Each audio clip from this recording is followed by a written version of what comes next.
ESG 트렌드에 맞춰 산업별 ESG 경영이 자리 잡고 있는 가운데 서비스업의 경우는 ESG 경영의 중요성에 대한 인식이 다소 낮았습니다. 서비스업의 ESG 경영 관련 대응은 다소 느린 움직임을 보였다고 할 수 있는데요. 이처럼 산업별 격차가 커질수록 기업의 리스크 부담이 가중될 수밖에 없습니다. 하지만 최근 개인정보 유출, 갑질 논란 등 사회적 문제가 경영에 많은 영향을 미치는 요소라는 인식이 확산되며 서비스업에서도 ESG 경영의 중요성이 대두되고 있습니다. 기업의 글로벌 경쟁력을 위해서는 서비스업에서도 ESG 경영을 적극적으로 도입해야 한다는 분석이 이어지며 기업 생존의 필수 요건으로 자리매김하고 있습니다.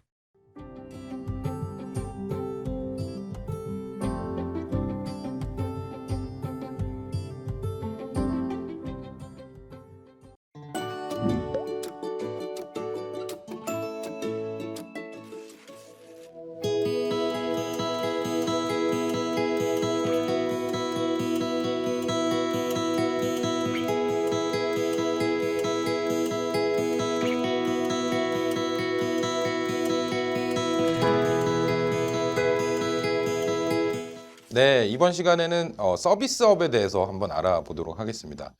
여러분들이 종사하고 계신 이제 서비스업 같은 경우는 사실상 이제 ESG에 있어서 조금 저희가 좀 신경 써야 할 부분들이 저희는 이제 크게 이제 5가지 정도 영역에서 신경을 써 주셔야 된다라고 생각을 하고 있습니다.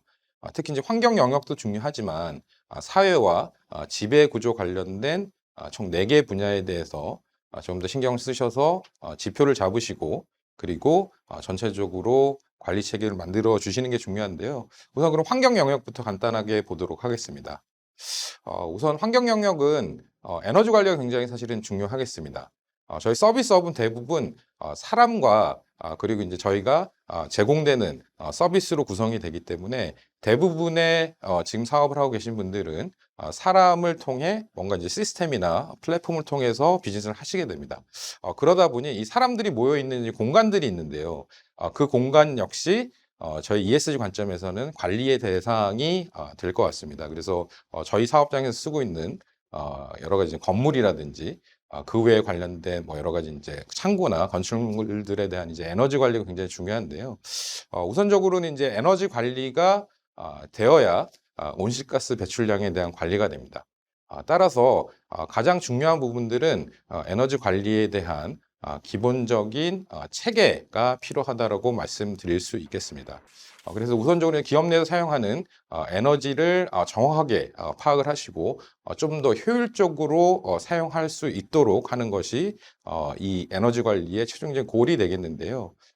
우선적으로는 최근 3개년 동안 에너지 사용량에 대한 추이를 우선적으로 좀 알아봐 주시고 그걸 기반으로 해서 사용량 측정 그리고 관리 매뉴얼을 만드시고 그리고 이제 이 온실 에너지를 조금 더 감축해서 또 이제 절감해서 쓸 수 있는 방법들을 찾으시고 그리고 최종적으로 이런 부분들에 대한 모니터링을 지속하시는 이런 체계로 관리를 하시면 될 것 같습니다.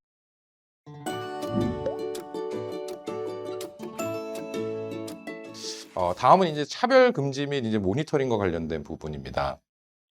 아마도 이제 그 여러분들과 같이 일하시는 직원분들이 사실 굉장히 이제 많을 수 있습니다.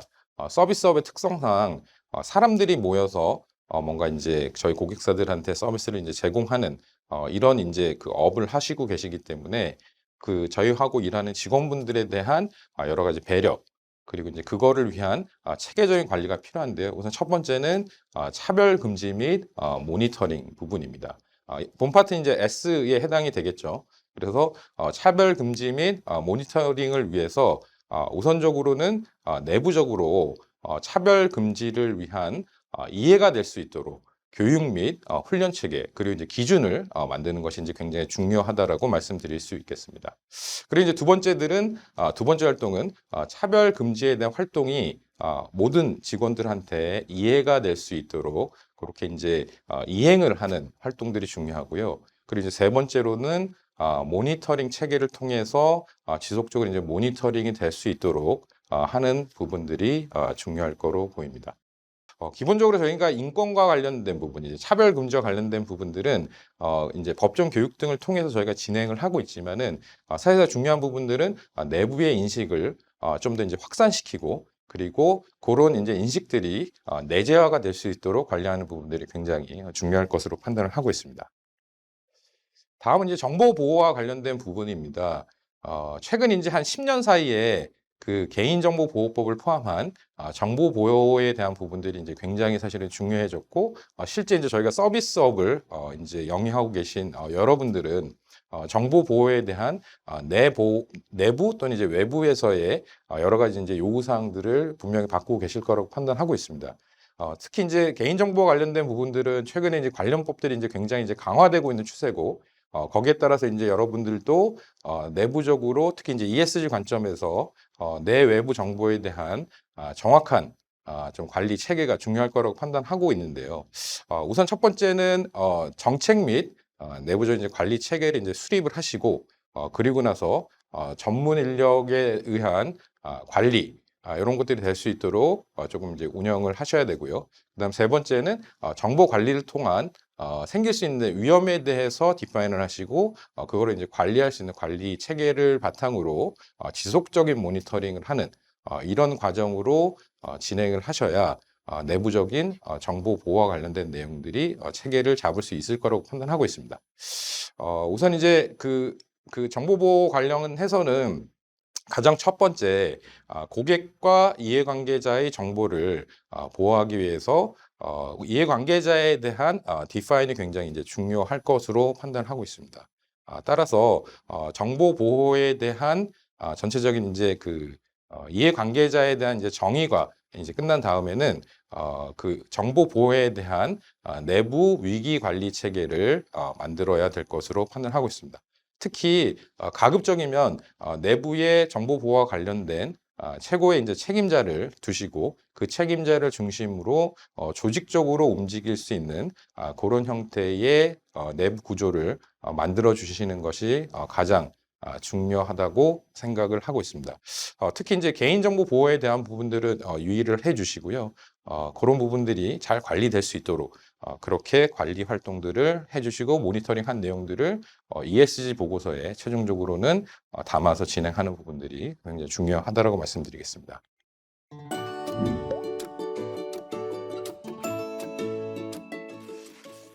다음 이제 리스크 관리 시스템에 대한 이제 구축입니다. 아까 이제 정보 보호에 대해서 앞단에서 말씀드렸는데요. 이 리스크에 대한 부분 이제 전반적인 리스크 관리라고 봐주시면 될 것 같습니다. 재무, 회계, 그리고 이제 감사 관련 부정 사안이나 그리고 기타 내부 정책과 관련된 여러 가지 이제 현안들, 그리고 지적 재산에 대한 보호 등을 상시적으로 이제 점검을 하고 중요한 의사결정 사항 및 관련된 정보를 보고하고 리스크를 관리하는 그런 체계가 이제 구축되어야 하는데요. 이런 리스크 관리를 하기 위한 좀 순서를 저희가 좀 짚어보면 우선 첫 번째는 리스크를 이제 식별하는 것이 굉장히 중요하다라고 보겠습니다. 리스크 식별 단계에서는 저희 내부적으로 유형별로 좀 나눠서 윤리 경영이나 노동 관점, 그리고 이제 산업 안전, 그리고 이제 환경 등 이런 이제 각각의 이제 영역별 리스크에 대한 부분들을 명확하게 좀 짚어보시고 그리고 나서 그 영역에서 어떠한 리스크가 나올 수 있는지 그런 부분을 리스크에 대한 분석을 진행을 하는 것이 굉장히 중요하다라고 볼 수 있겠습니다. 특히 이제 이 ESG에서는 컨트로버셜 이슈에 대해서 굉장히 이제 중요하게 생각하고 있습니다. 특히 이제 이런 이제 리스크 측면, 아까 말씀드렸던 뭐 윤리 경영이나 노동, 그리고 이제 산업 안전, 그다음 환경과 관련된 부분들은 언제든지 노출될 수 있는 그런 이제 위험 요소들이 있습니다. 따라서 이런 이제 리스크에 대한 이슈들을 지속적으로 분석을 하고 그리고 분석된 내용들에 대해서 대안을 지속적으로 만들어 나가는 이런 이제 3단계의 접근법으로 진행을 해야 될 것으로 보고 있고요. 특히 이제 이 리스크 부분들은 저희가 이 리스크 관리를 하지 않으면 결국 이제 컨트로버셜 이슈를 통해서 재무적인 어떤 영향으로까지 이제 영향을 미칠 수 있는 그런 사안들입니다. 뭐 여러분 잘 아시다시피 특히 리스크 관리들 중에 윤리 경영과 관련된 부분들이 가장 저희 이제 뭐 그 신문지상 또는 이제 뭐 미디어를 통해서 많이 이제 보도가 되고는 하는데요. 이 이해관계자는 안에는 당연히 이제 CEO까지 다 포함이 된다라고 보셔야 될 것 같습니다. 그래서 CEO를 포함해서 전 직원들의 그런 이제 그 리스크가 관리가 될 수 있도록 사전에 내부적으로 이제 관리 체계를 만드시고 모니터링 체계를 만드시고 그리고 이제 이 내용들이 지속적으로 연 단위로 관리가 돼서 ESG 보고서에도 그런 내용들이 이제 지속적으로 업데이트 될 수 있도록 그렇게 관리해 주시는 것이 굉장히 중요하다라고 판단하고 있습니다. 다음은 이제 마지막으로 이제 윤리 경영에 대한 실천 부분입니다. 아마도 이제 지금 이 강의를 듣고 계신 뭐 여러 회사들에서는 윤리 경영에 대해서 이제 내부적으로 이제 관리 체계를 만들고 계신 데들도 있고 또 일부는 준비를 하고 계신 데들이 있으실 것 같습니다. 사실 이제 윤리 경영과 관련된 부분들은 사실 이제 내부의 이제 관리 체계도 중요하지만 가장 중요한 것은 저희와 이제 같이 일을 하고 있는 저희 이제 직원들의 의식에 대한 부분들을 지속적으로 바꿔주는 것이 이제 굉장히 중요하다라고 생각을 하고 있습니다.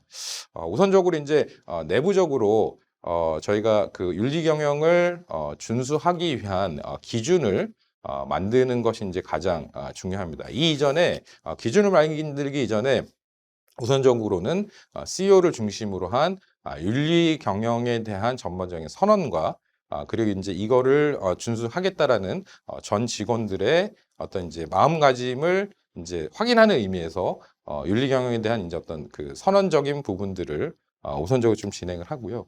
그리고 혹시 이제 저희가 업무를 진행함에 있어서 어떤 이제 각 요소 중에 어떤 부분들이 가장 윤리 경영적인 요소에 있어서 좀 문제가 될 수 있을지 그런 부분들이 이제 결국에는 아까 앞단에 설명드렸었던 뭐 인권이나 이런 부분들이 될 수도 있고요. 이제 자금과 관련된 여러 가지 이제 내부 통제 이런 것들도 역시 윤리 경영의 전체 범주 안에 들어올 수 있을 것 같습니다.